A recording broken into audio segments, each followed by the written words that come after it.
À la tête d'une forte délégation, accompagné de l'ingénieur chef de projet de la société Sokerico, chargé d'exécuter les travaux de construction et de modernisation de l'aéroport de Kavumu, le notable Patrick Boussoubouangui a été reçu en audience par le gouverneur de province Jean-Jacques Porossi ce vendredi 16 août 2024.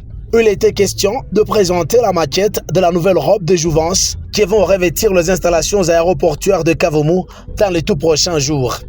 Les conditions nécessaires au lancement des travaux de modernisation de l'aéroport de Kavumu étant réunies à 60%, le gouverneur de province Jean-Jacques Porossi promet son accompagnement total et parle d'un projet d'honneur pour la province et pour le pays en général. Voilà qu'aujourd'hui nous venons de recevoir la délégation de ces partenaires qui viennent nous confirmer les débuts du démarrage de la reconstruction de l'aéroport de Kavumu. C'est l'extension de l'aérogare, donc la construction d'une nouvelle aérogare. Et puis deuxièmement, l'extension de l'aéroport. Et c'est vraiment, la piste sera étendue de 700 mètres pour commencer. Et nous sommes très très ravis parce que là nous serons vraiment indépendants par rapport à nos ennemis, à nos pays voisins sur le plan des vols internationaux.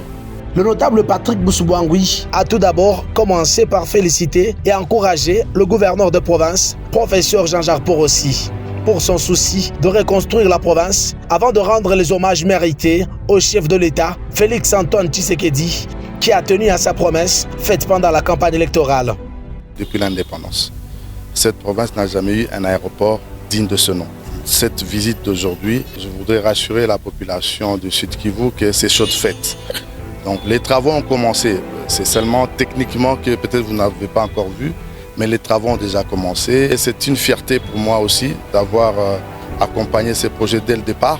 Nous remercions les chefs de l'État, le président de la République qui avait promis à donner à cette province qui a voté pour lui en 2018 et en 2023 massivement. Nous remercions aussi le ministre du Budget qui nous a accompagnés, qui a permis que la première tranche des paiements que la société a déjà reçue, il faut dire que le ministre du Budget nous a beaucoup aidé dans ces démarches. La première phase de ces travaux va concerner la construction d'un aérogare moderne, d'une caserne anti-incendie, d'une tour de contrôle au standard international avant l'élargissement de la piste qui interviendra dans la dernière phase. Ces travaux seront exécutés par l'entreprise Sokerico sous la supervision du groupe de partenaires pour les services SMAT.